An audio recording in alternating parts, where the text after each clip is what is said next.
¿Arrancamos, Sebastián? Sí, sí, Bueno, ya. chévere. Nada, pues buenos días a todas, a todos. Qué lindo que quedó el auditorio de la industria, hace mucho no lo veía. Em, Como les contaba Sebastián, yo soy egresada de la Universidad Distrital. Yo estudié por allá cuando ustedes seguramente no habían nacido. Em, Así que yo también estuve sentada en ese auditorio, estuve tomando las clases ahí en la Macarena. Yo también soy un producto de la educación pública. Em, Toda mi vida he estudiado en la educación pública o con becas y con ese tipo de cosas, así que pues me alegra mucho poder compartir un poco pues nada, de lo que uno va acumulando a lo largo de la vida, ¿no es cierto? Em, el conocimiento es una cosa acumulativa. Em, Sebastián, ¿hay un eco por ahí? No sé si se puede quitar o soy yo. Listo, es el retorno, ¿sí? Ya, bacán, listo. Entonces, les decía que digamos para mí también es un doble gusto, ¿no es cierto? Conversar con ustedes en la mañana de hoy, porque también en la Universidad Distrital me formó, ¿cierto? También fue mi alma mater. Y esta cátedra, ¿no es cierto? Esta cátedra de Historia de la Educación la creamos junto con Omer Calderón, el actual decano de la facultad. Pues nada, en una idea loca de generar un espacio dentro de la facultad interdisciplinario, ¿no es cierto? Intercarreras, digamos, que ofreciera pues a ustedes otras maneras de aprender, porque finalmente si ustedes están ahí en la universidad, pues es porque seguramente les gusta aprender, ¿no es cierto? Ese debe ser el norte también de lo que ustedes hacen y del trabajo diario que ustedes hacen ahí en la facultad. Entonces, qué gusto saber que con los años la cátedra se siguió fortaleciendo y esperamos obviamente que sea un espacio educativo para todos y para todas, ¿no es cierto? Eso por un lado. Bueno, espero no aburrirlos mucho. Yo hubiera querido, obviamente, estar ahí en carne y hueso en Bogotá, pero no se pudo, no pudimos arreglar pues como la logística.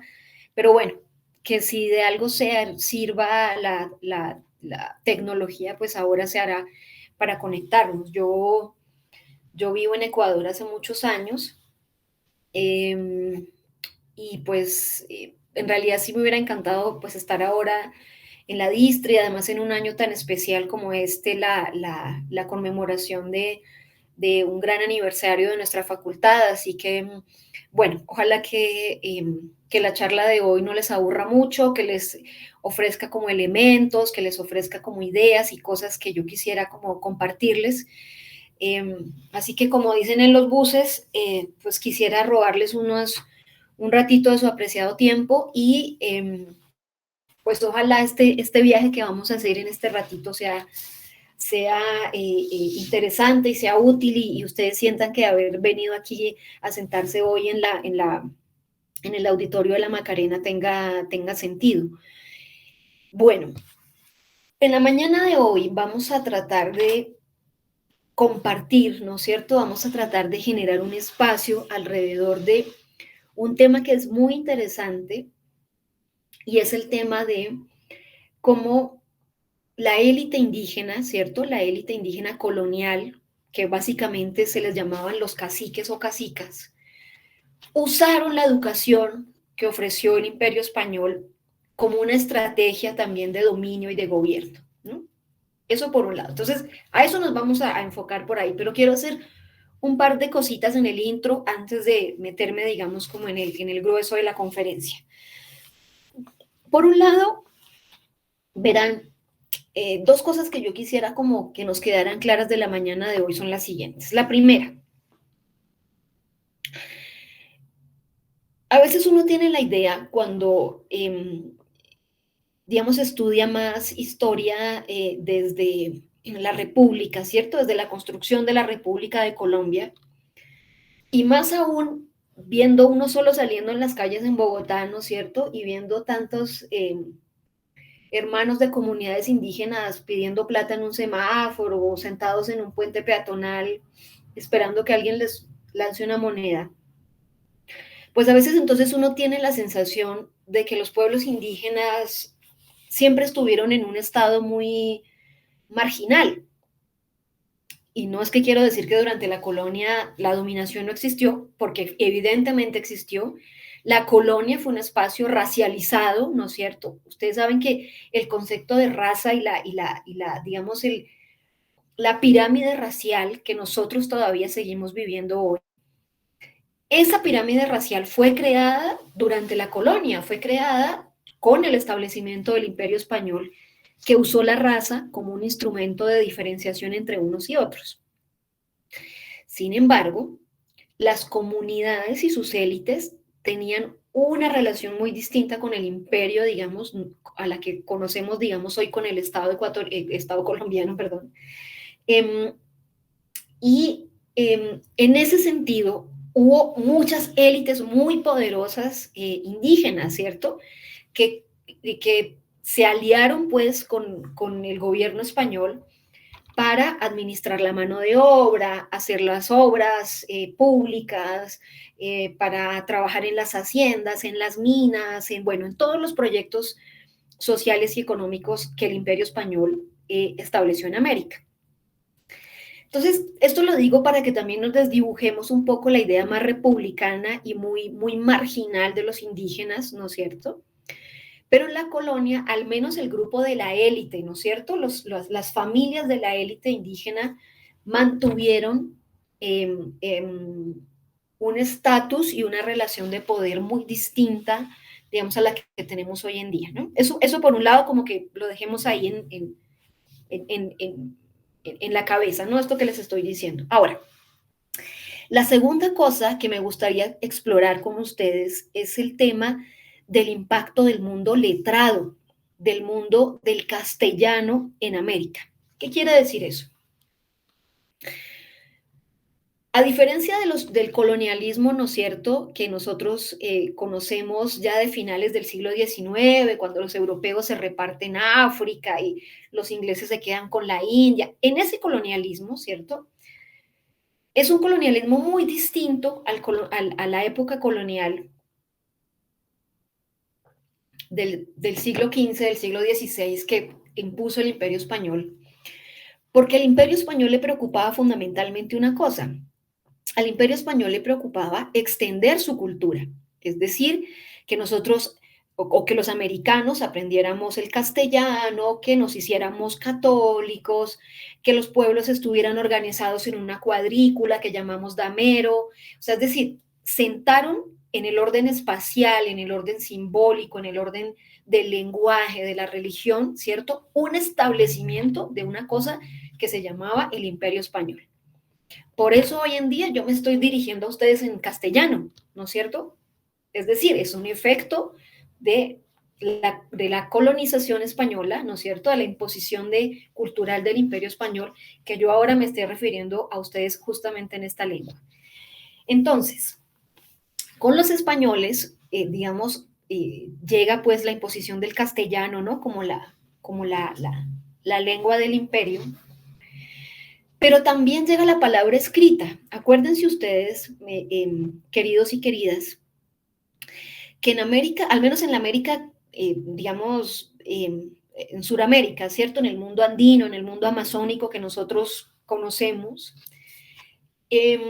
los que tenían una escritura más desarrollada eran los incas, aunque realmente no es una escritura, digamos, ideográfica, cuneiforme como la que, digamos, como la que nosotros tenemos, sino que era una escritura que se basaba en una técnica que se llamaban los quipus, que eran unos nudos que básicamente lo que registraban era quién asistió a la minga, quién pagó el tributo, cuántas mantas trajeron, cuánto maíz se recogió, ¿no es cierto? Es decir, esa sistematización que usaban los incas como escritura básicamente era un instrumento para controlar el imperio, y porque además para construir un imperio es un requisito básico el establecimiento de una lengua, de un registro escrito, ¿no es cierto? Para saber quién me pagó los impuestos, cuánto maíz trajo usted, en fin, ¿no? Para poder administrarlo.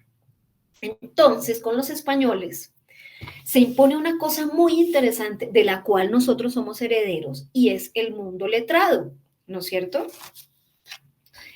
Es el mundo, el impacto del mundo escrito, ¿no? Y de hecho, ahora que estaba organizando la conferencia pensaba, y supongo que hay trabajo sobre eso, sobre el impacto sobre nuestras cabezas americanas del aprendizaje de la lengua del castellano, ¿cierto? Porque ustedes saben que la lengua moldea también el pensamiento, ¿no? Y que nosotros, cuando esta es nuestra lengua madre, es distinta que si nuestra lengua madre hubiera sido el alemán, porque eso también moldea la forma en la que pensamos, ¿no? Entonces, un gran impacto del mundo escrito, ¿no? Y por eso, por ejemplo, hoy en día, aún en nuestras sociedades, a pesar de que ha pasado tanto tiempo, por ejemplo, los abogados, ¿no? Siguen siendo protagonistas en muchas relaciones de nuestra vida, ¿cierto? Porque justamente el abogado, como el letrado, ¿no es cierto? El que hace los documentos, el que genera los documentos, sigue siendo una figura social recontra importante entre nosotros, heredado en gran parte, ¿no? De ese nacimiento de un mundo letrado que se creó con el Imperio Español. Entonces, con el mundo letrado aparecen los documentos, con el mundo letrado aparecen los archivos, ¿no es cierto? Y gran parte de lo que yo hago, que es historia colonial, pues se basa justamente, ¿no? En esa tradición escrita, en esa tradición letrada que generaron los españoles en América. Ahora, las comunidades indígenas y las élites indígenas, ¿no es cierto?, asumieron rápidamente el castellano y lo empezaron a estudiar. Y en América se crearon muchas escuelas que se llamaban así, ¿no es cierto?, para la formación de los caciques. Entonces, esto funciona así. Si el imperio quería generar, ¿no es cierto?, una identidad imperial, es decir, vea, yo le voy a poner un sello para que usted se dé cuenta que los que viven en el Cauca o los que viven en la Patagonia o los que viven en Lima son seguidores, ¿no es cierto?, o hacen parte de un imperio y de un imperio letrado, de un imperio escrito, ¿no? Un imperio en el que la palabra escrita es tremendamente importante. Eso sin desestimar, obviamente, las tradiciones y de las muchas sociedades nuestras que han basado su conocimiento y el paso del saber de una generación a otra a través del lenguaje oral, ¿no es cierto? Pero sin duda el lenguaje escrito, al menos por ejemplo para los que trabajamos historia colonial, pues es indispensable porque ese es el registro fundamental con el que podemos conocer esas sociedades que nos precedieron ya siglos atrás. Bueno, dicho esto, ahora sí voy a entrar en materia, en conocer un poco justamente cuáles fueron esas estrategias letradas, ¿cierto? O sea, cuáles fueron las estrategias de esa gente que se formó en estos colegios de caciques en relación a, especialmente, ¿no es cierto?, a caciques y cacicas en la audiencia de Quito, ¿no es cierto? La audiencia de Quito es básicamente el territorio que hoy conocemos como Ecuador, un poquito más hacia el norte, más hacia el sur colombiano, ¿no? Como hacia Popayán, incluso hasta Popayán llegaba un poco la audiencia de Quito, y digamos, pero digamos en términos geográficos es básicamente el Ecuador que hoy cualquiera de nosotros puede encontrar en un mapa. Bien, entonces, para sellar, ¿no es cierto?, el dominio castellano, el dominio ibérico, los caciques asistían pues a distintas escuelas que existieron en Santa Fe, en Quito, en Lima. Muchos caciques también, entre otras cosas, esto también es interesante de nombrar, viajaban a Madrid, ¿no es cierto?, y viajaban a Madrid como pensadores del imperio, o sea, como gente que hablaba sobre cómo administrarlo, cómo hacer el buen gobierno, cómo lograr que el imperio funcione, porque, y esto lo quiero linkear con ustedes, el orden de los letrados, ¿cierto? Y ustedes, por ejemplo, que se están formando como docentes, pues no solamente es personas que saben leer y escribir, sino que en un principio lo que uno soñaría con la vida de ustedes es que ustedes se vuelvan en intelectuales, ¿cierto? Es decir, que se vuelvan en gente que piensa, ¿no? En gente que tiene argumentos, en gente que tiene ideas sobre el mundo que vive, ¿no? De las materias y de las especialidades que cada uno de ustedes esté estudiando. Digamos, la esperanza es que ustedes también se vuelvan en pensadores, ¿no es cierto?, eh, intelectuales, ¿no? Entonces, estos caciques, y advierto aquí solo son caciques varones, luego yo les voy a hablar de caciques mujeres, pero en principio la educación colonial, ¿cierto?, estaba dirigida a los varones, no solamente para las, digamos, la restricción era para las cacicas o mujeres indígenas, sino en general para las mujeres, ¿cierto?, que tenían un lugar bastante subalterno en esa organización social. Bueno,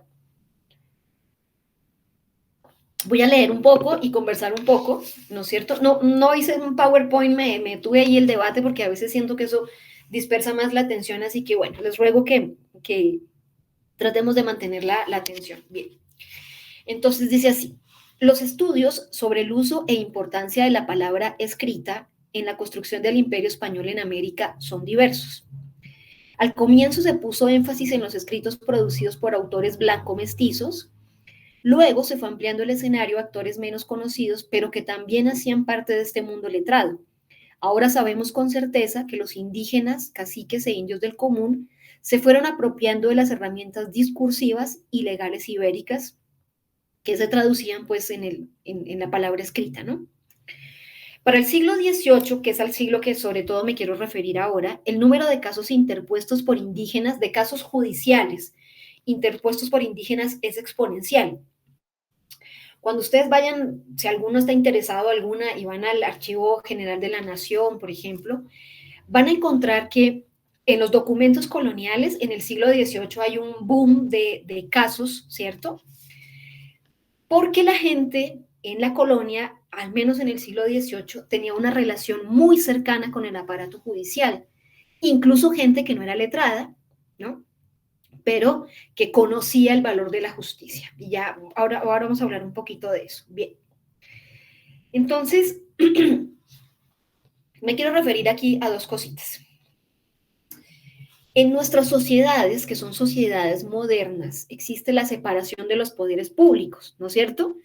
Una cosa es el legislativo, el ejecutivo, el judicial, ¿no? O sea, lo que establece las repúblicas modernas es que los poderes públicos están separados. No así en la colonia, que era una sociedad de antiguo régimen, no es una sociedad moderna como la nuestra.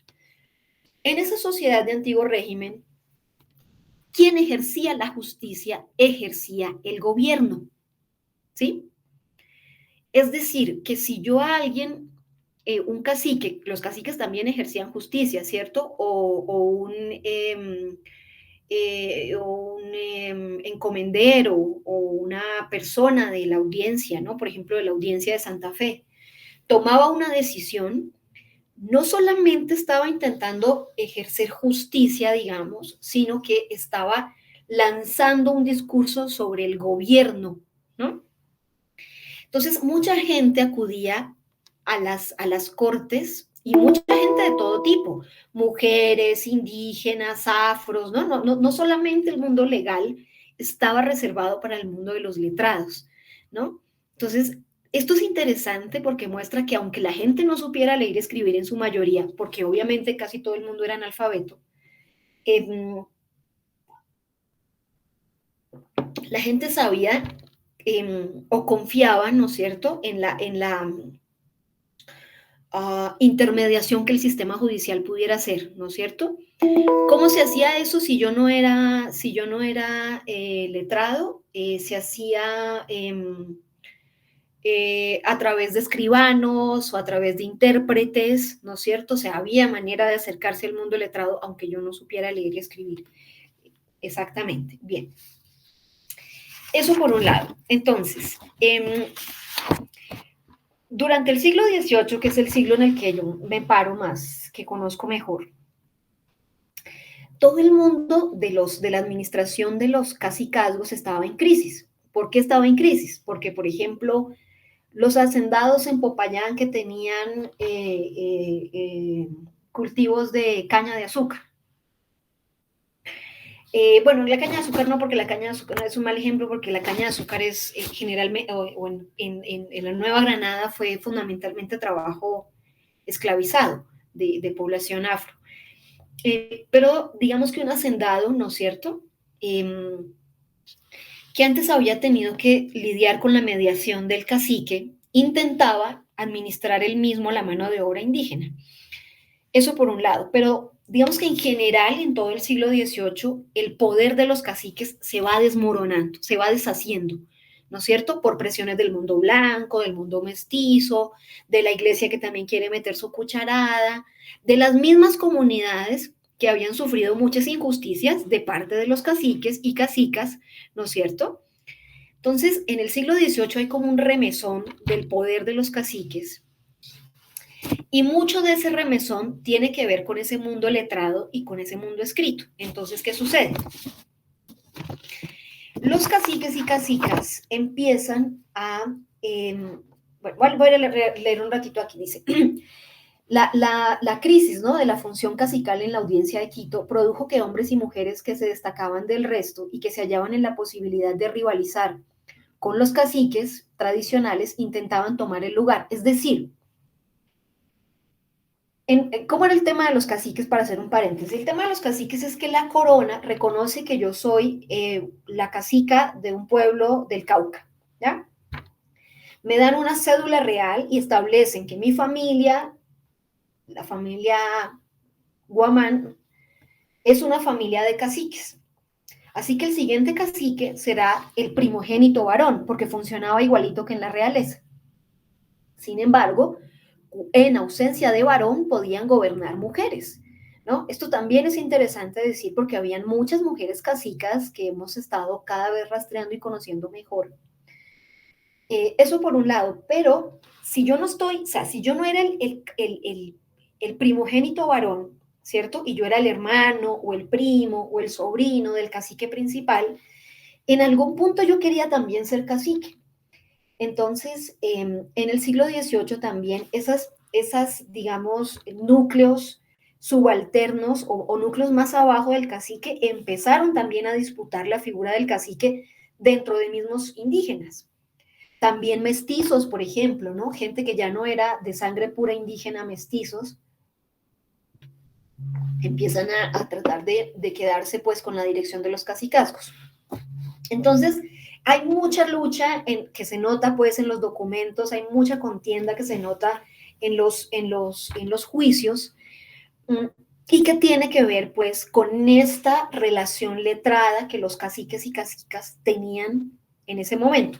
Bueno, durante la colonia se generó una famosa frase que no sé si alguna vez ustedes escucharon, que se llama papelito manda.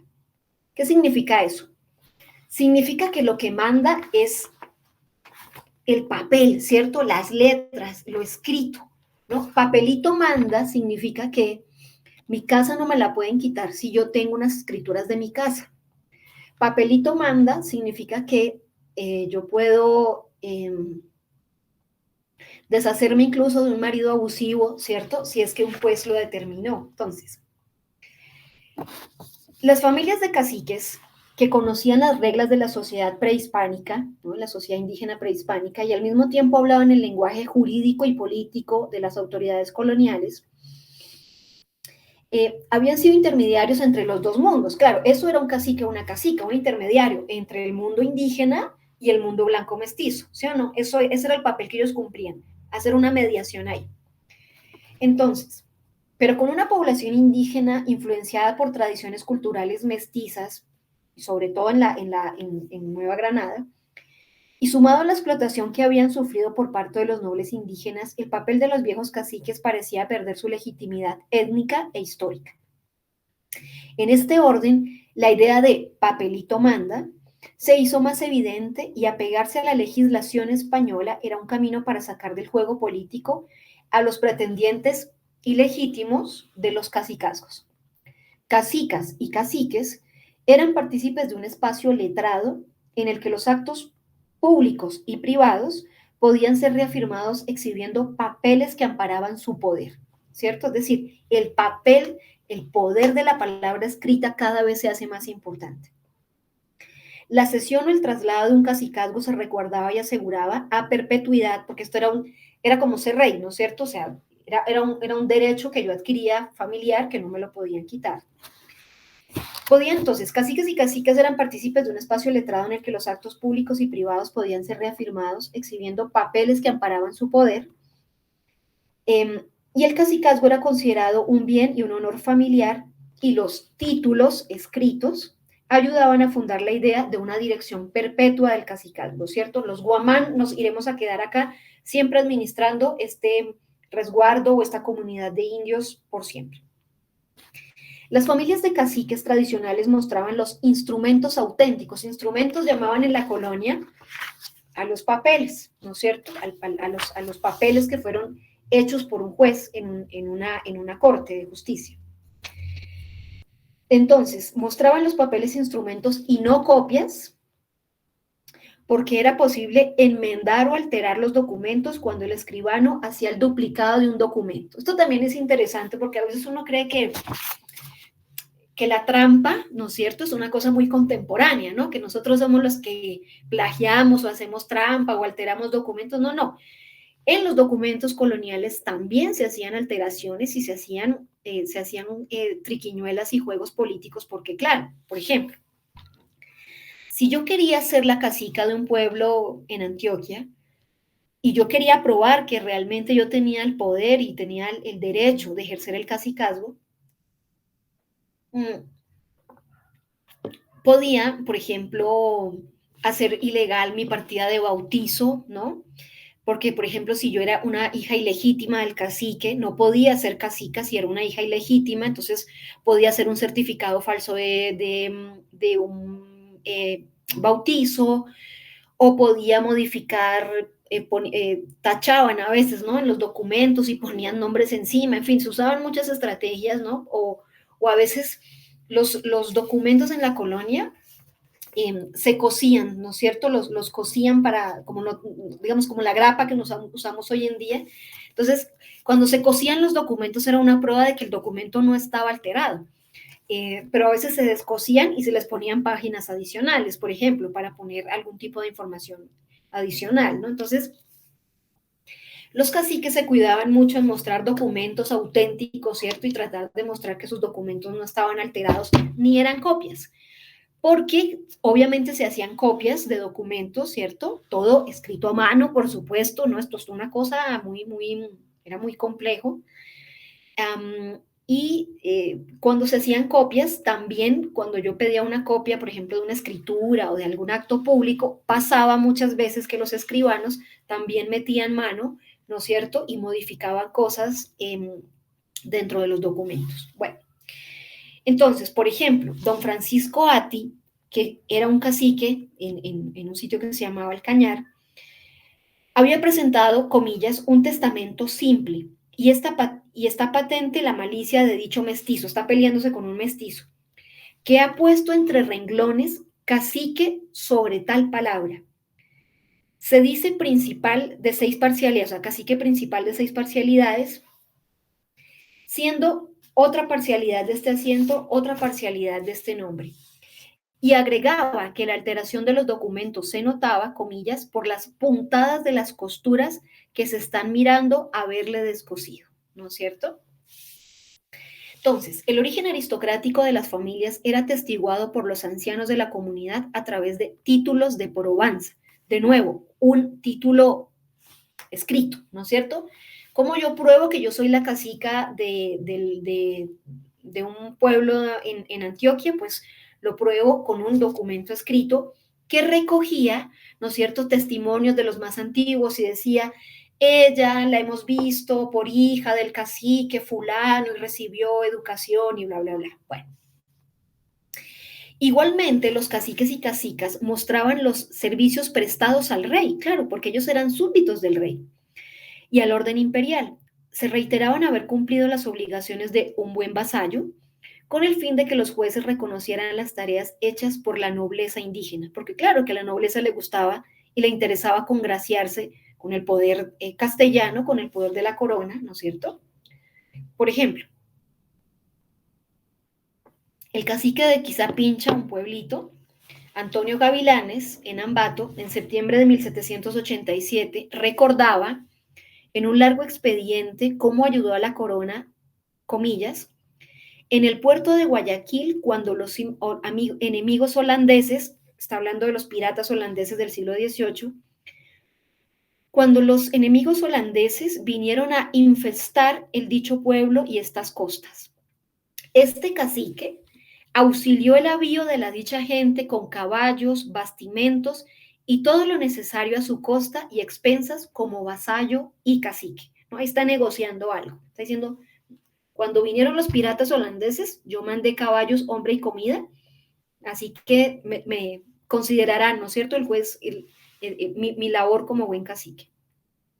Las buenas labores de los caciques se ratificaban también en la expansión de la moral cristiana y por ello vigilaban que sus tributarios, comillas, vivan con toda la policía y que acudan a la doctrina cristiana y divinos oficios evitando borracheras, ritos y ceremonias que sus pasados en tiempos de la infidelidad suelen usar, ¿no es cierto? O sea, acuérdense que otra de las tareas del cacique, aparte de administrar la población, pues era el tema de la evangelización, ¿no? Que era central pues en la construcción del imperio.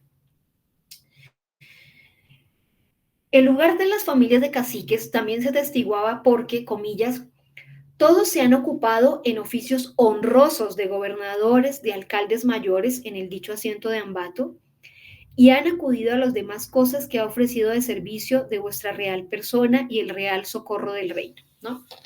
Eso es importante también. Y también, digamos, cómo se va como a través de lo escrito, ¿no? Se va también negociando. Se va negociando, ¿qué? Porque quiero administrar otro pueblo o porque quiero que se me reconozca algún derecho adicional, ¿no es cierto? O sea, de nuevo lo letrado, lo escrito era tremendamente importante. Se argumentaba además pertenecer al tronco familiar de caciques principales, claro, porque habían muchos hijos ilegítimos, ¿no es cierto? La gente tenía muchos hijos ilegítimos.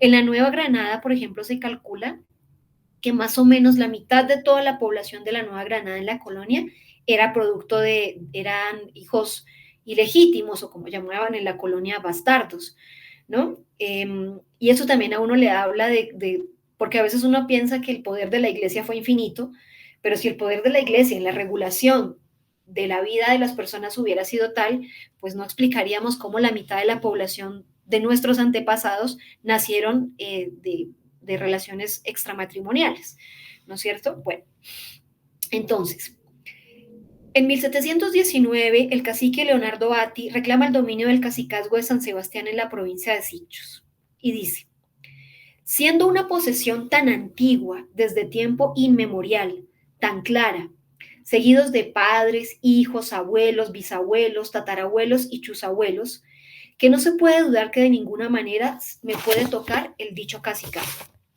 En las cortes se exhorta a los juicios a reconocer el heredero conocido, el cacique sabido por todos, el cacique de indios antiguos. Claro, una forma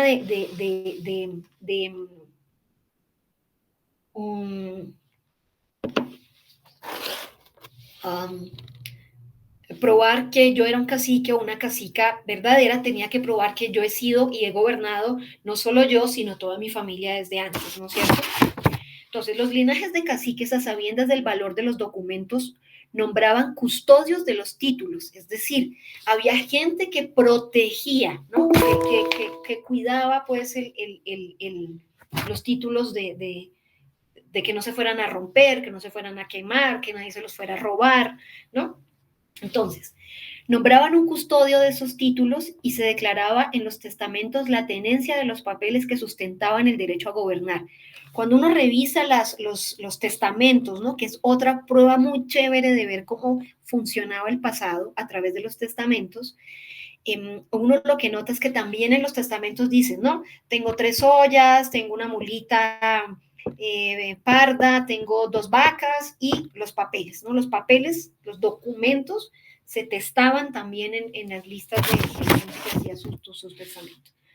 Bien, entonces, sin embargo, el celo, o sea, el custodio de los papeles a veces no era suficiente y, por ejemplo, un cacique decía que acreditando la existencia de este cacicazgo y el derecho al que tenga este indio, se daría providencia y como la más de gente cuidan poco los papeles de este precedente que no tenga escrituras auténticas, porque a veces se perdían los papeles, perdón, porque inmediatos a la conquista se les dio gobierno de algunas parcialidades y no necesitaban más fundación ni licencia como le exigen los mayorazgos. Aquí hay una cosa interesante, y es que no solo para los caciques, sino en un ámbito que tiene que ver también con nuestra vida cotidiana, hasta la llegada de los españoles, la tierra americana pues no tenía ningún título, ¿sí o no? O sea, no es que dijera, este pedacito de tierra pertenece a la familia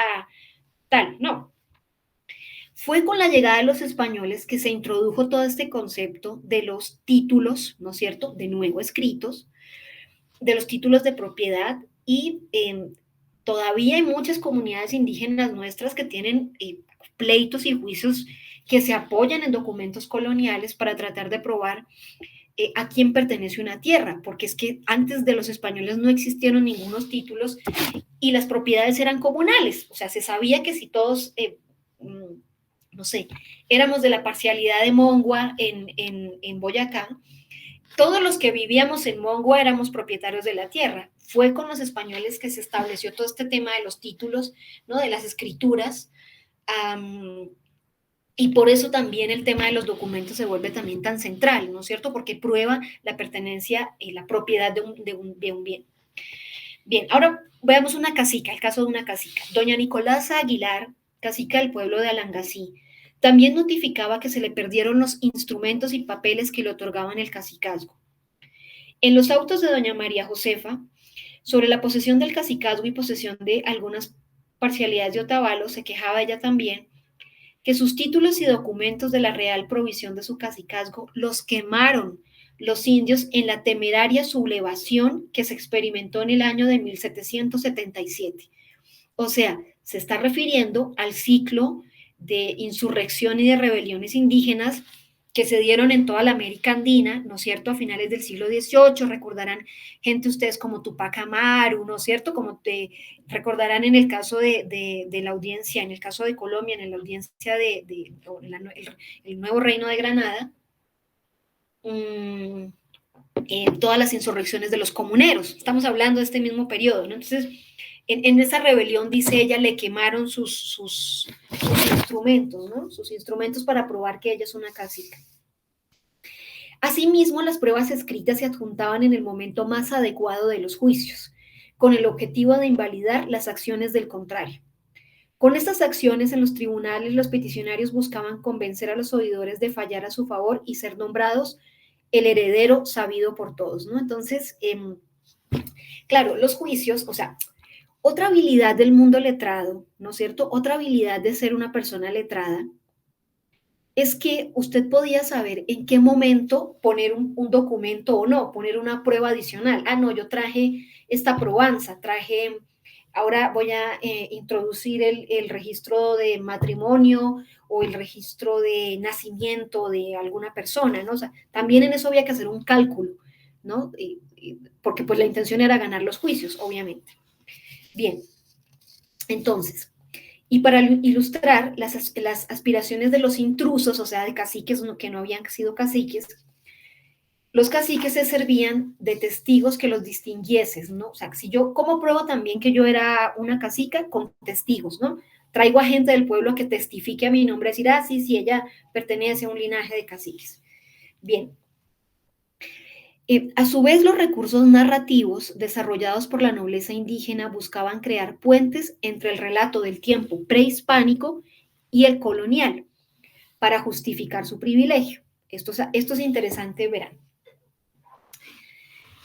Claro, los españoles entonces llegan, negocian, ¿cierto?, con las autoridades indígenas, con la élite indígena y les dicen, bueno, yo les voy a reconocer a ustedes que ustedes son la élite de gobernantes que precedió a los españoles y ustedes pueden seguir gobernando y van a tener privilegios sobre los indios del común. Pero claro, hay un periodo, hay un salto, ¿no es cierto?, que nos podemos imaginar entre la llegada de los españoles y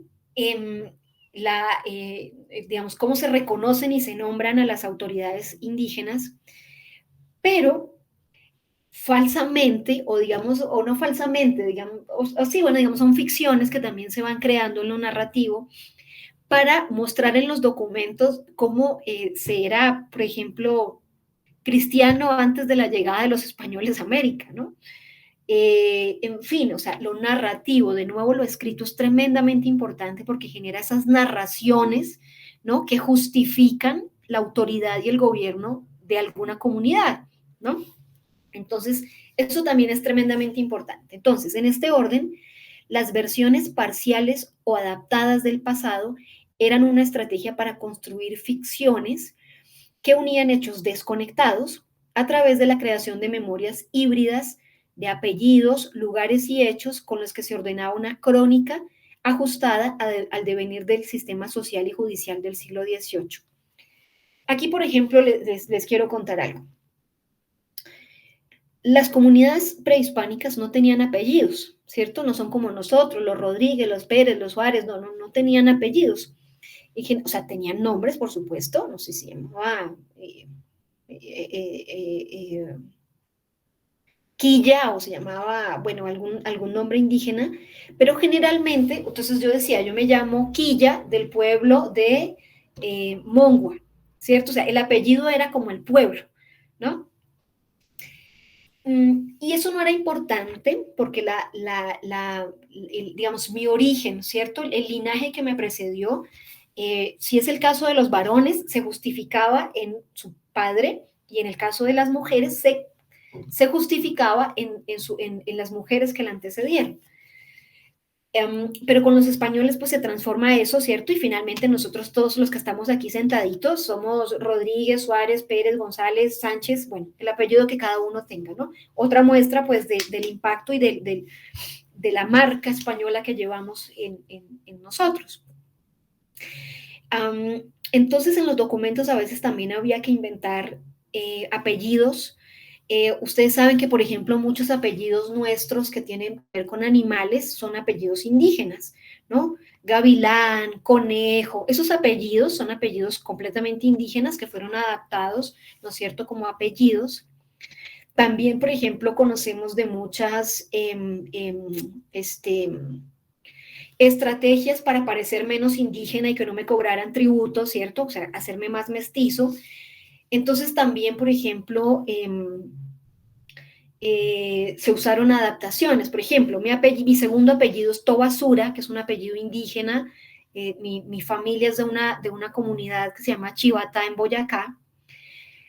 Pero cuando mi abuelo y su familia emigraron a Bogotá, para parecer menos indígenas, muchos de ellos perdieron el Tobasura y se cambiaron al Tobar, por ejemplo, ¿no? Como otra forma de mimetizarse, ¿no es cierto? Y parecer menos indio en la ciudad. Entonces, también esto pasaba, ¿cierto?, por una manipulación de lo escrito, ¿no? Por ejemplo, en inventar o modificar apellidos, ¿no? Entonces, por ejemplo, volviendo al ejemplo de los animales, por ejemplo, el apellido Gavilán. Entonces, para que no sonara tan indígena, entonces ponemos un Gavilanes, ¿no? Un Avilán, ¿no? Se van generando transformaciones en los apellidos justamente en una estrategia de sobrevivencia que fue el mestizaje, ¿no? Como una estrategia de ya no me cobren tributos como un indio del común. Bien, entonces en todas estas estrategias lo letrado y lo escrito era fundamental. Pues claro que sí, ¿no es cierto? Bueno. Entonces, la nobleza indígena era experta pues navegando en las cortes, en los juicios. Sin embargo, hay una diferencia notoria entre los juicios por cacicazgos liderados por varones, y aquí voy a hablar un poquito de la diferencia entre ser cacique y cacica. Los caciques eran letrados porque los caciques varones sí iban a la escuela, ¿no es cierto? y podían relacionarse de forma fluida con las formas y estrategias jurídicas. Ellos asistían a la escuela para nobles indígenas y escribían de su mano bajo su supervisión los documentos que llevaban a las cortes judiciales. Esa ventaja la usó don Tiburcio Cabezas Inga Ango de Salazar y Puembo en 1792, quien disputó con su hermana, doña Rita, un cacicazgo. ¿Y qué dijo don Tiburcio? Explicaba a los oidores que cumplía las labores de gobierno, comillas, con jurisdicción competente en las causas, en cuanto al despacho político de naturales, en las que como sujeto y facultativo en las que como sujeto y facultativo por la escuela literaria que tengo, llevo mi despacho, ¿no? Porque yo soy un hombre letrado, con muy prolijo y maduro acuerdo. Y por supuesto que eso lo decía porque su hermana no asistió a la escuela, ¿no? Entonces él sí era, como dice acá, sujeto y facultativo por la escuela literaria, ¿no es cierto? A mí me antecede y el lugar que yo ocupo me lo da el ser un hombre letrado, ¿no? Un hombre que sabe leer y escribir. Para las familias de caciques no era prioritario que las mujeres aprendieran a leer. Para los varones se hacía todo el esfuerzo para que tuvieran educación escolar, en el caso de los caciques. En la audiencia de Quito existía el colegio de San Andrés, como se llamaba, en el que se encargaban de formar a estos jóvenes. Las familias de caciques apostaban por hacer letrados a sus hijos, sobre todo porque, digamos, somos una familia de caciques, ¿ya? Somos la familia Conejo, familia de caciques. Pero solo el primogénito varón iba a ser el siguiente cacique. Eso significaba que los hermanos, ¿cierto? Los que venían de ahí para abajo del hermano mayor, como ya no iban a ser caciques, podían ser considerados indios del común. Entonces iban a tributar y a trabajar en la hacienda y los mandaban allá a la mina de Buriticá en Antioquia, bueno, en fin, lo que hubo a abrir un camino, en fin. Entonces, lo que hacía el resto de la familia, de las familias de caciques, era garantizar que sus hijos fueran letrados. Porque, bien, el cacique ya, todo bien, ¿cierto? Él ya se quedó a salvo, él finalmente es cacique, pero los demás podían justificar no ser indios del común a ser personas letradas. Bien fuera porque se volvían escribanos, se volvían monaguillos, asistentes del cura, ¿no? Todo ese tipo de cosas. Pero, o también podía ser la estrategia de que se volvieran artistas, por ejemplo, ¿no? Porque en la escuela, ustedes saben que en la escuela colonial era una educación mucho más abierta y, digamos, mucho más atravesada por distintas áreas, entonces aprendían música, aprendían de pintura, ¿no? Aprendían de más cosas. Entonces, ir a la escuela era una estrategia de las familias de caciques para que sus hijos también mantuvieran un privilegio, ¿cierto? Porque leer y escribir, obviamente, era una actividad, como dije hace un rato, muy restringida, ¿no es cierto? Y que otorgaba herramientas de privilegio, ¿no? Bueno, las familias de caciques apostaban por hacer letrados a sus hijos, al primogénito y a los restantes, ya, bueno, porque solo el cacique estaba exento de tributar. Ok, entonces, y en el caso de las mujeres, pues eso no era tan indispensable. Y pues además era imposible, pues legalmente imposible que una cacica fuera a la escuela de primeras letras. Bueno, ahora, pese a la imposibilidad de las hijas de caciques de recibir educación formal, ellas estaban al tanto del ingreso de los tributos, ellas también eran cacicas, ¿no es cierto? Estaban al tanto de los registros de los tributos de los indios, de los libros que se llamaba cargo-descargo, donde se tomaban las cuentas.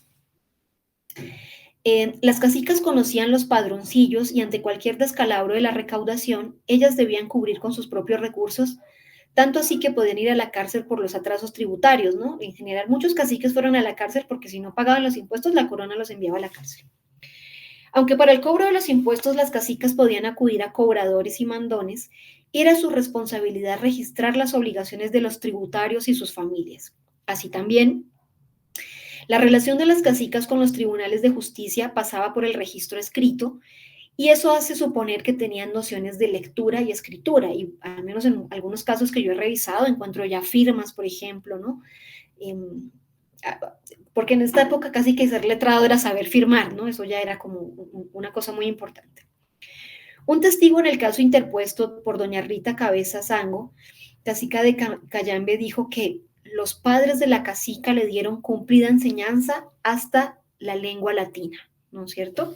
Entonces las cacicas no asistían a la escuela, pero podían tener profesores privados, y ahora finalmente vivían en una familia letrada, ¿no es cierto? En una familia donde la familiaridad con los papeles era todo el tiempo, entonces suponemos que también ellas aprendieron, ¿cierto? De alguna forma algo de este mundo letrado.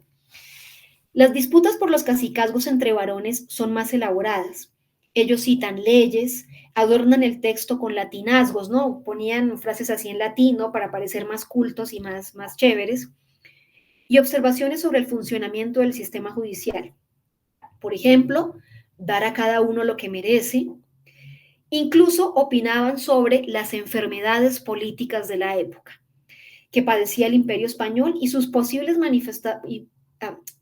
y sus posibles remedios eran incluidos por algunos caciques en los expedientes.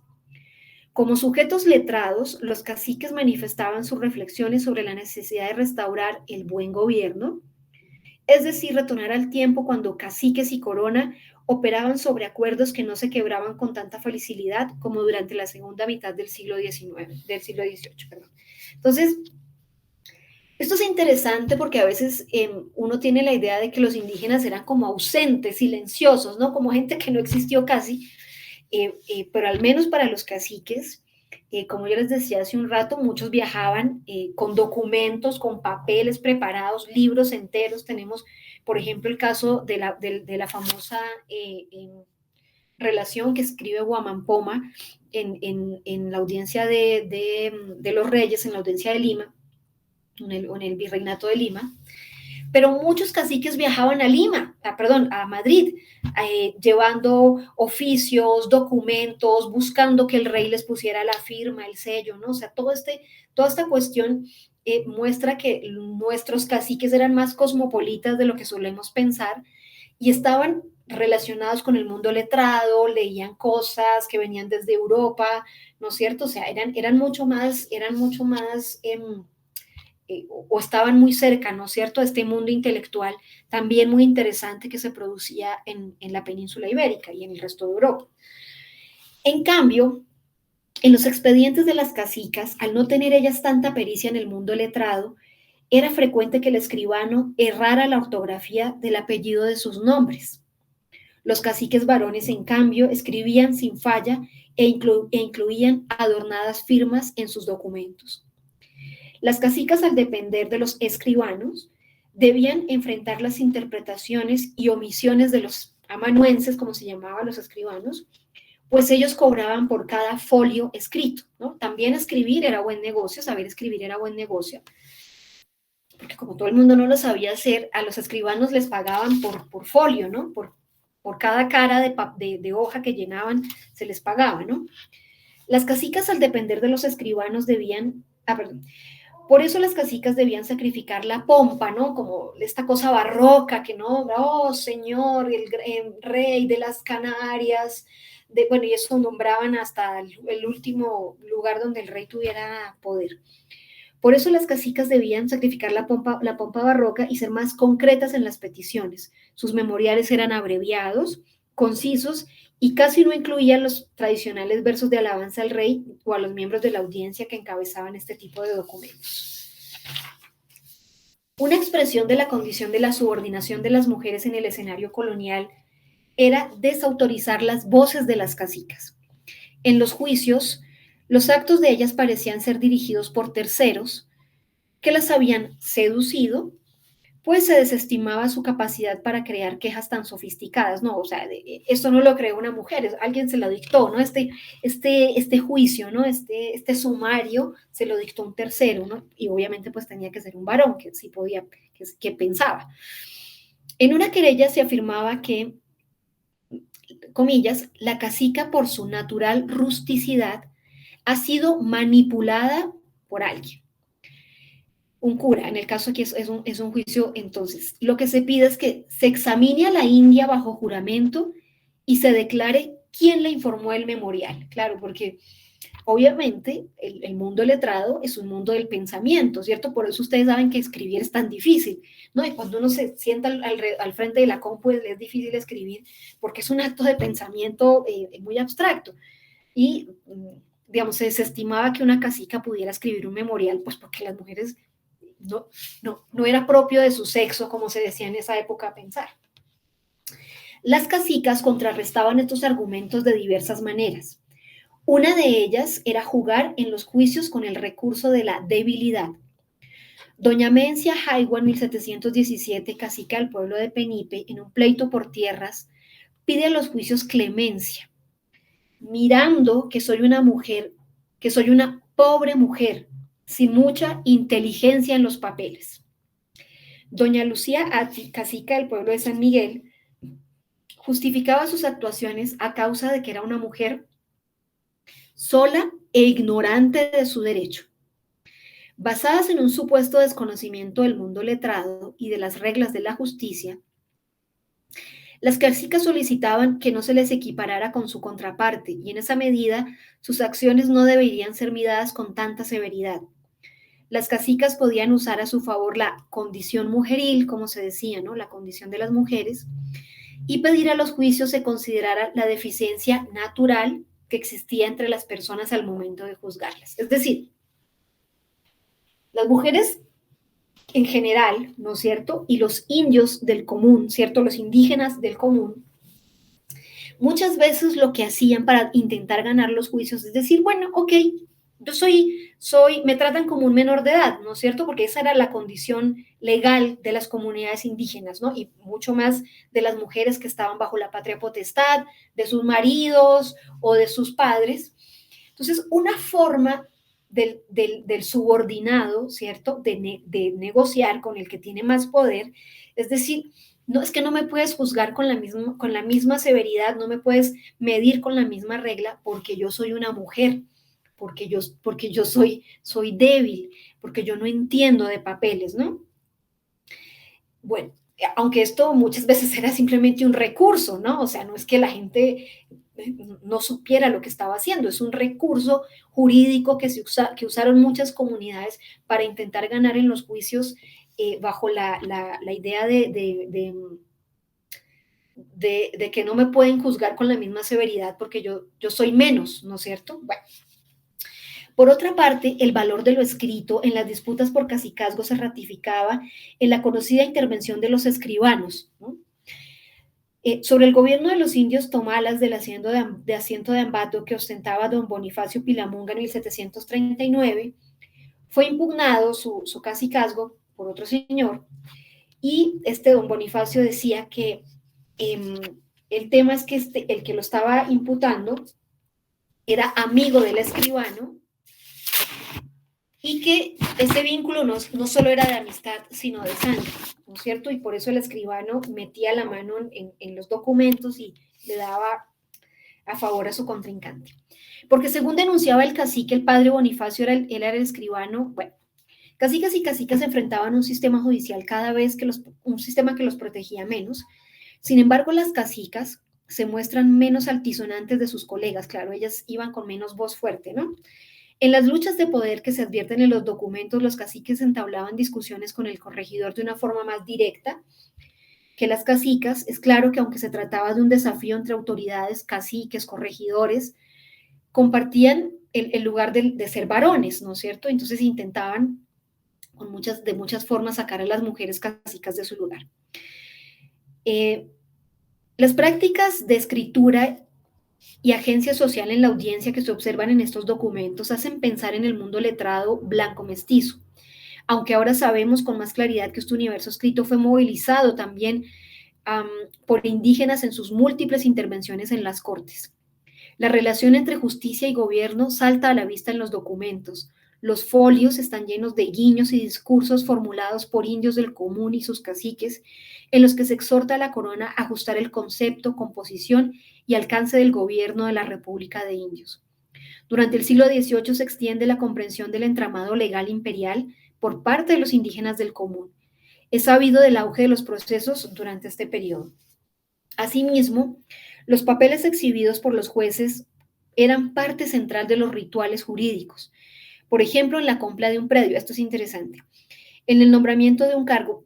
Cuando yo quería comprar un predio en la colonia, hacían un rito muy chévere, y es que yo llegaba a una propiedad, la gente arrancaba plantas, pasto, plantas primero arrancaban plantas del lugar que yo iba a habitar, y los títulos de propiedad se los ponían en la cabeza, y había que hacer todo este acto ritual, pero era un acto de nuevo, digamos, una cuestión muy performática, que era sellada justamente por el documento, ¿no? Porque exhibo un documento y me lo puedo poner en la cabeza. Los papeles eran artefactos cargados de un poder que conjuraba los actos públicos. No solo era un vehículo para registrar una decisión judicial, sino eran centrales en los eventos de notoriedad social, ¿no? O sea, los documentos, la cuestión escrita era recontra importante. Eso quizá les otorgaba un carácter casi sagrado a los documentos. De allí su custodia por parte de los indígenas, ¿no? Incluso la gente que no era letrada, que no sabía leer ni escribir, los defendía, ¿no? Los defendía los documentos. Bueno, yo ya voy terminando porque veo que yo ya mucho bla, bla, bla. Voy a leerles las conclusiones finales. Si quieren, conversamos un ratito más, si hay alguna pregunta y yo les puedo ayudar, con mucho gusto. Voy a leer las conclusiones y ya vamos terminando. Entonces, las fuentes que soportan esta investigación corresponden en su totalidad a asuntos judiciales. Por el número y contenido de los expedientes se puede decir que las cacicas y caciques asistieron a los tribunales de forma permanente. Y lo hicieron porque encontraron eco en sus peticiones. En este contexto, caciques y cacicas usaron el estilo argumentativo que imperaba en las cortes del imperio. A la vez, introdujeron sus ideas sobre el mejor funcionamiento, en este caso de la audiencia de Quito. Sus quejas sobre justicia y gobierno invaden sus peticiones. Ellos dominaban el lenguaje jurídico y los mecanismos que lo regían. Atendían las relaciones con los jueces y protectores de indios, frecuentaban las cortes para seguir el curso de los pleitos, anexaban documentos a sus alegatos, sobrellevaban los costos de los procesos y entendían la práctica política que había tras los juicios. Por eso lograron ganar en sus querellas. Las cacicas, por su parte, sabían que valerse de los mecanismos de resolución de conflictos propios de la República de Indios no era un arbitraje que las fuera a favorecer. Por eso, acudieron a la justicia dictada por la corona y así contrarrestar las ambiciones de familiares, otros caciques y de las mismas comunidades. En un contexto en el que la autonomía de los caciques era menoscabada, era mejor obtener una sentencia avalada por las cortes, una sentencia escrita. Para las cacicas estos fallos eran una barrera para contener la animadversión que podía provocar su gobierno. Entonces, interesan pues los usos discursivos que se fueron adaptando a los desafíos del siglo XVIII, y en este sentido el mundo escrito, el mundo letrado, el mundo del papelito manda, ¿no es cierto?, es tremendamente fundamental, ¿no? Entonces, repito, incluso para gente que no fuera letrada, el mundo letrado era tremendamente importante, y gran parte de la herencia de ese mundo ibérico que nos dominó durante tanto tiempo, pues es de nuevo el énfasis que tenemos sobre el mundo legal, sobre la importancia de los documentos, ¿no es cierto? Y que digamos, pues aquí en estos papelitos que yo reviso, pues como que se transparenta mucho el poder de la palabra escrita, ¿no es cierto? El poder de los maestros, el poder de la escuela, el poder y con esto cierro ahora sí, de una cosa con la que yo siempre me quedo, y es que la educación, chicos y chicas, la educación es una posibilidad, es una garantía. La educación es un detonante de otros derechos, ¿no es cierto? Porque leer y escribir me otorga otros derechos, ¿no? O la educación me potencia otros derechos, ¿no es cierto? Y por eso ustedes siguen estudiando licenciatura, y por eso seguimos confiando en el valor de la palabra y en el valor de la educación. Pero solo quería mostrarles un poco cuál ha sido ese recorrido en un tiempo ya remoto pasado, pero eso no quiere decir que no siga vivo de alguna forma entre nosotros. Muchas gracias.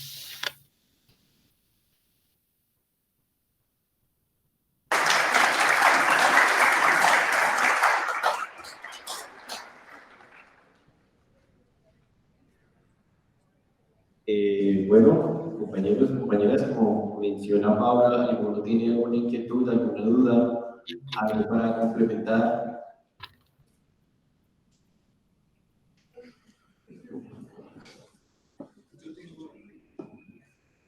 Paula, ¿estás escuchando? Sí, lo escucho, ya tomo nota.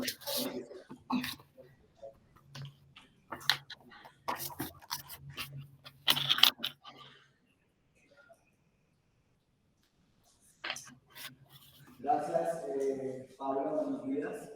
Yo te quisiera preguntar varias cosas alrededor de lo que nos estás compartiendo hoy con respecto a la situación que vivimos no solo en Bogotá, sino en Colombia alrededor, por ejemplo, de los cabildos indígenas que vienen de otros territorios de Colombia, de territorios donde no han sido reconocidos. Digamos que Bogotá termina siendo el escenario para consolidar estos ministerios, para ser reconocidos ante estos cabildos indígenas, para ser reconocidos ante un ministerio del interior y para entrar a unas prácticas burocráticas de participación y de reconocimiento. Y digamos que son muchos los cabildos que siguen sin ser reconocidos, como por ejemplo el cabildo indígena Muisca, Boyacá, que no es un cabildo reconocido, o por ejemplo el cabildo indígena que están levantando en Bosa, de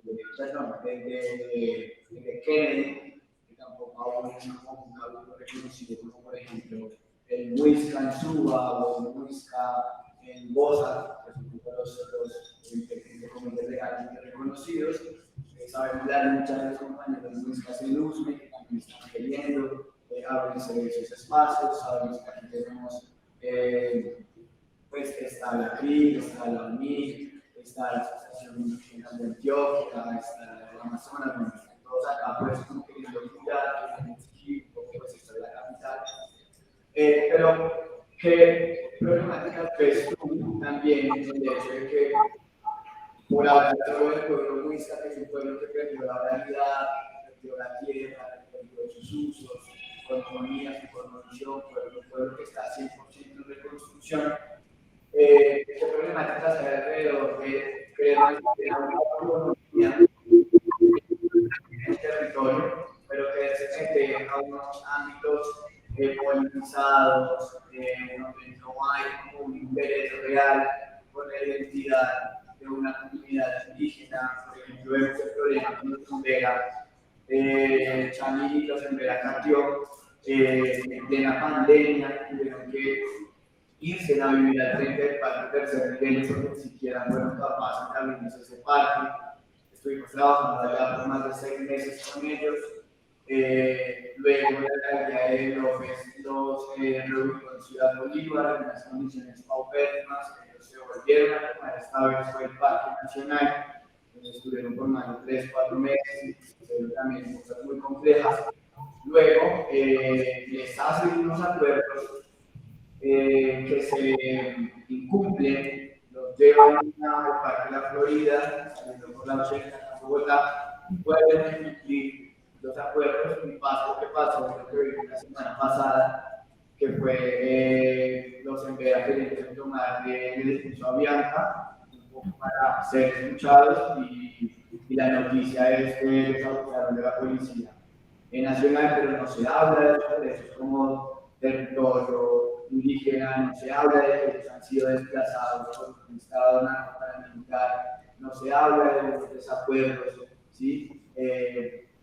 No solo se trata de cambiar el nombre del Ministerio de Cultura, no solo se trata de cambiar el nombre de un más, se trata de cambiar las prácticas, de cambiar las prácticas, porque en el discurso, en el discursivo todo puede sacar una chimba, pero si en la práctica seguimos oprimiendo, cuando debemos oprimir a nuestras comunidades, que hay que hacerlo, entonces ahí sí lo hacemos, pero cuando queremos hablar de patrimonio, de memoria, de identidad, hay como una metodología de Paula, hay como una manipulación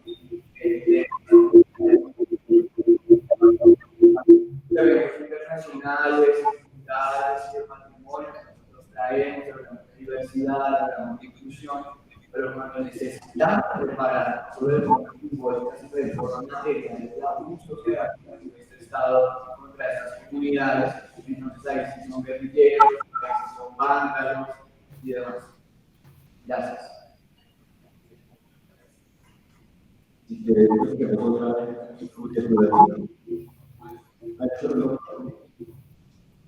Otra vez. si quieres que cogemos otra pregunta, Héctor, Listo, listo.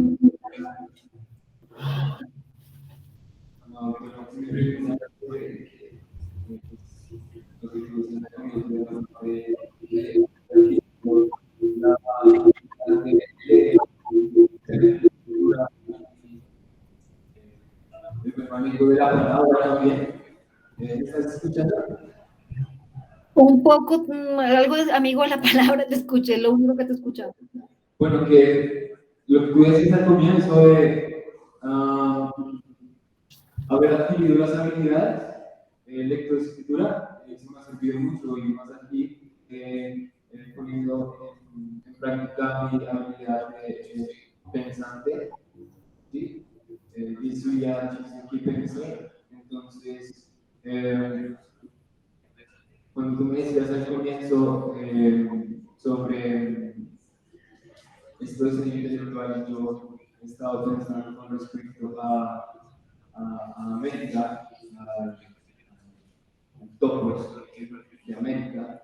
No me tanto la antropología de estudio, pero estoy pensando en América y yo cuando leía un texto me pude percatar de cómo solo una letra puede significar tanto como es la S y la S, cuando los españoles cambian muchas veces la F por la F y eso ya cambia bastante el poder hablar de esta manera. Pero entonces cuando yo pude leer este texto, mira una pequeña revelación y el hecho de que América, pues los aborígenes no eran tan los aborígenes, ellos venían de Oriente, de Australia, Filipinas, Japón, pero el caso es que Perdona, te interrumpo un ratito, la verdad es que te estoy entendiendo. Sebastián, ¿hay alguna posibilidad de que me escribas la pregunta en el chat? bueno, claro. Porfis, porque no te oigo tres cosas y no te alcanzo a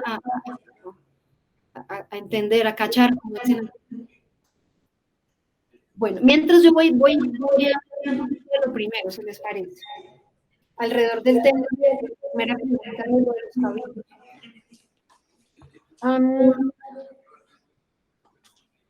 De todos modos, verán que muchos pueblos indígenas hoy en día han logrado cierto reconocimiento de tierras, de tradición en los documentos escritos coloniales. Hay un trabajo muy bonito que se llama La montaña letrada, de un historiador que se llama Frank Salomon y su esposa, que también no me acuerdo el nombre de su esposa, bueno, es una lingüista colombiana. Hicieron un trabajo que se llama La montaña letrada en un pueblo contemporáneo del Perú de hoy en día, del Perú de la Sierra de hoy en día, en el que demuestran que dentro de las cosas que custodia esa comunidad están los papeles coloniales. A veces uno puede ir a comunidades y encontrar hoy en día que la gente sigue custodiando esos papeles, que la gente los sigue protegiendo. Es decir, de alguna forma, si hay un amparo en el tema letrado para parte de las comunidades. Ahora, por supuesto, no significa que porque yo tenga un papelito que diga tal cosa, significa que no me van a expropiar, por ejemplo, mi tierra. Pero de alguna forma, el documento escrito sí ha sido como una salvaguarda, ¿no es cierto?, para muchas comunidades, y muchos juicios hoy en día se respaldan justamente en esas pruebas escritas judiciales que se establecieron en la colonia. por supuesto, con todas las atrocidades que les hemos hecho a los pueblos indígenas y que les seguimos haciendo hoy en día, ¿no es cierto? De lo que nombraba el compañero, pues de la falta de reconocimiento, por ejemplo, de muchas comunidades. Y sobre todo en Colombia, donde el mestizaje se impuso tanto, estos documentos pues también cobran mucha fuerza, ¿no? Para descubrir, digamos, como la historia profunda de nuestros pueblos, ¿no? La historia más antigua, lo que nos antecede. Y lo otro que diría al respecto de eso es que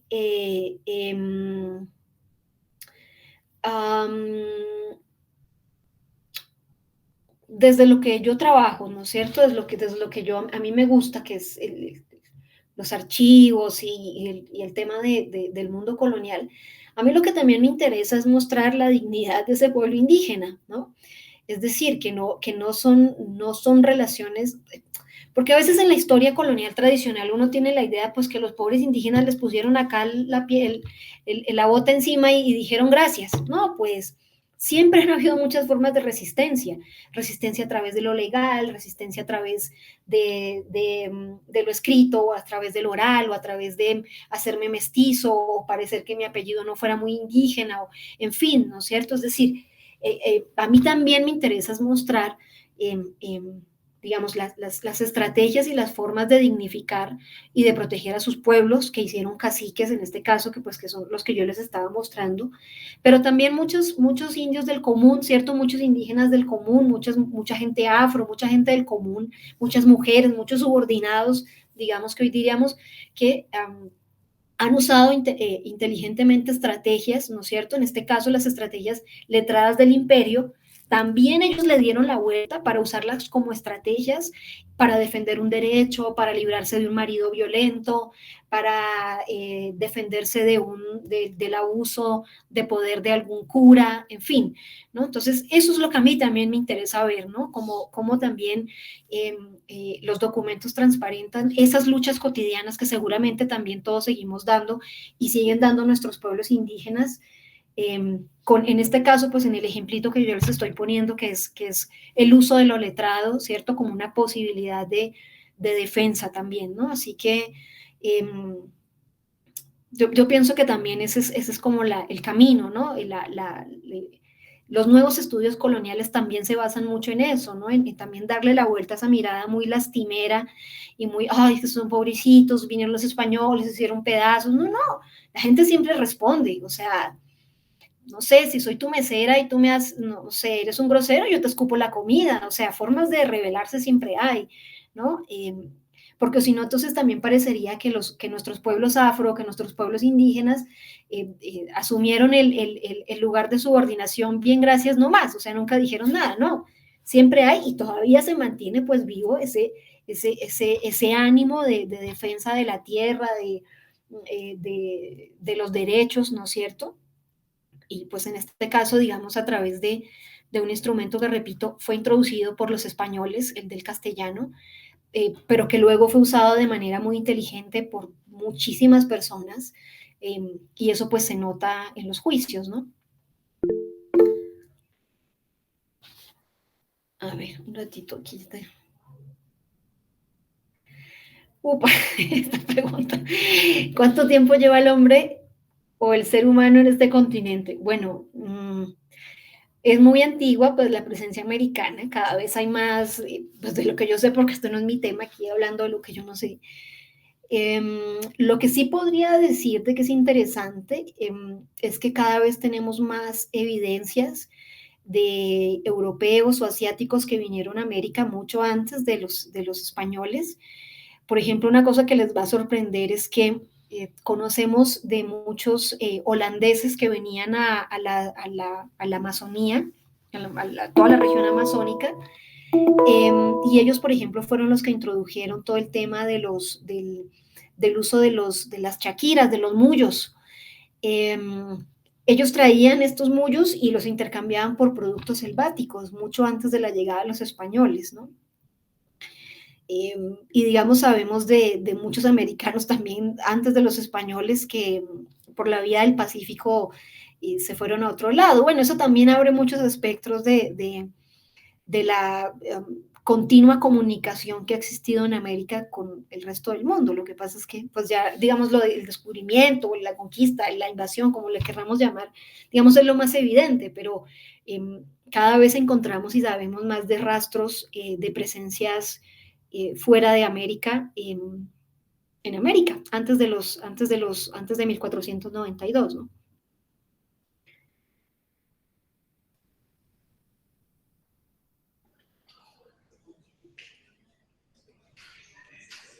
Bien, ¿alguna otra pregunta? ¿Hay otras preguntas? A ver si de pronto las puedo escuchar, o si no, nos toca escribirlas.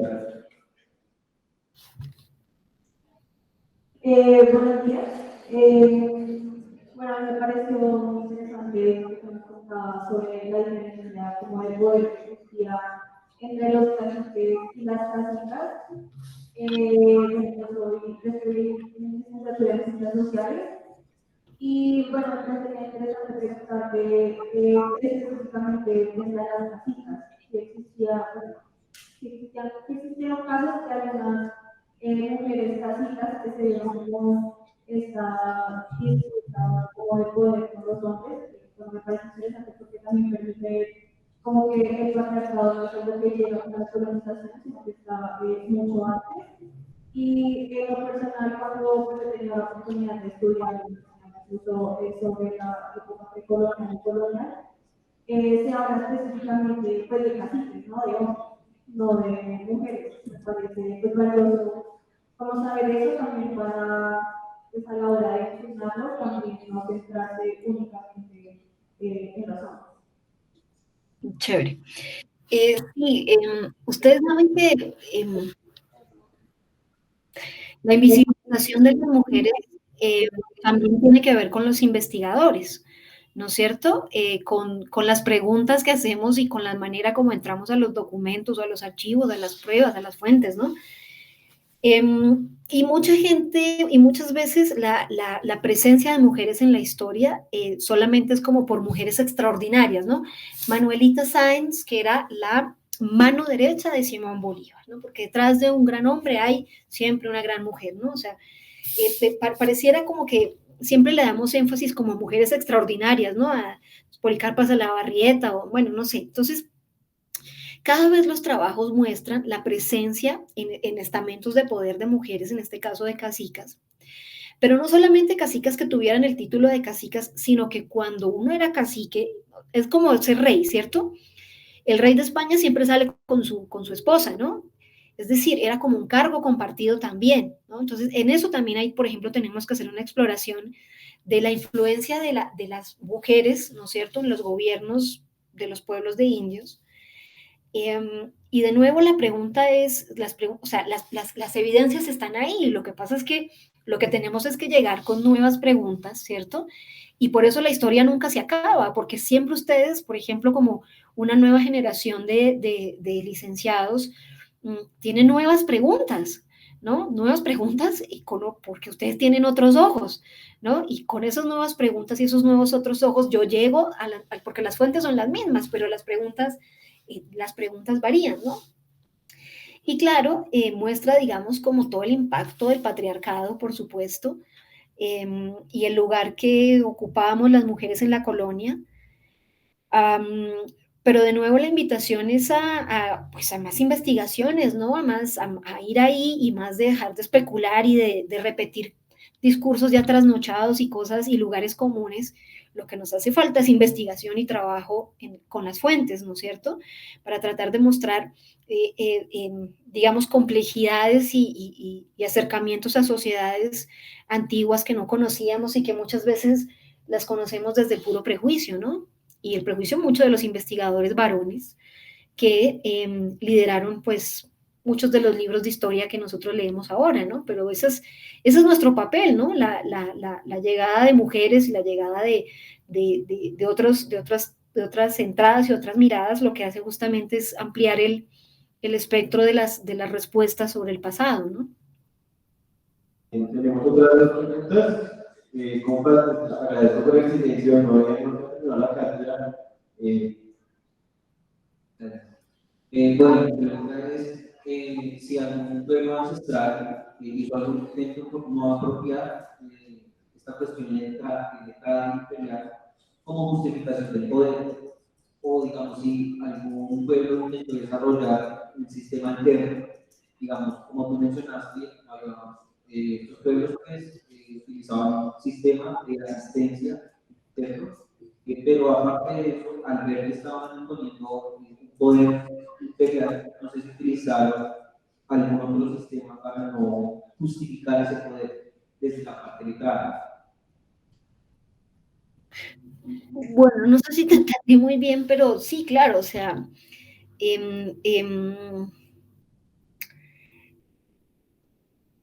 digamos que las comunidades, ¿cierto? Y sus caciques, que no siempre fueron buenos, también hay que decirlo,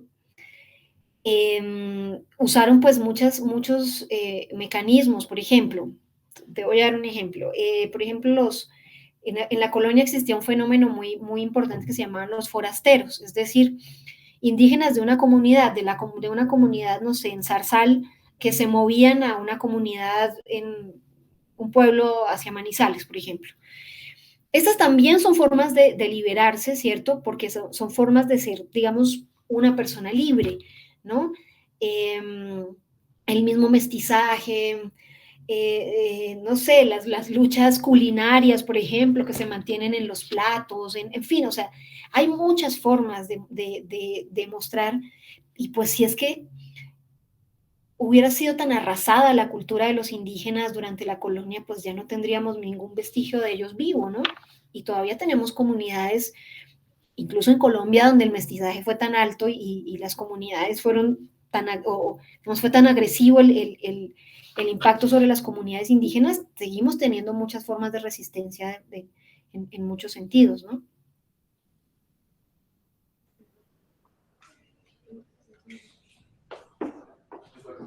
Paula, pues aquí en torno a esa participación que se evidenciaba en los caciques ya considerados por su concepción de cultura y de escritura, se contrasta frente a la actualidad en donde el no Granada iniciaba la participación por los caciques, tanto que pues estaba mencionado al principio, y en la actualidad pues de alguna forma de casi a partir de ese enfoque, vamos, sí. Entonces, pues, se dice que la participación es mínima a nivel legal en torno a los proyectos y entonces, esta participación es lo que pasa en el Premio Granada de manera pública de Colombia en ese proceso. Gracias. Bueno, de lo que entendí, sí, o sea, todos ustedes saben que incluso el nombre cacique fue una cosa que se inventaron los españoles. Cacique era una forma de referirse a las autoridades indígenas en las islas del Caribe, y después se tomó como una forma de llamar a todas las autoridades indígenas. Pero son muy interesantes, digamos, la forma como se adaptaron, la forma también como defendieron también a sus comunidades, unos también explotaron. Pero sin duda el tener el arma de lo letrado, ¿cierto? El conocer el mundo letrado, el mundo escrito, el mundo jurídico español les dio increíbles posibilidades de defensa. Y finalmente, como ha pasado en muchos procesos históricos, los mismos instrumentos de dominación luego son aprendidos por los dominados, que les van a servir en su proceso de liberación, ¿no? Es ese juego constante, ¿no es cierto?, de la paradoja y de nuevo, por eso es que la educación es tan interesante, ¿no? Porque la educación siempre lo potencia a uno a encontrar tácticas también novedosas pues para intentar cambiar una situación, por ejemplo, injusta, ¿no? En fin. Entonces, me parece que ese es como el impacto de ese mundo letrado.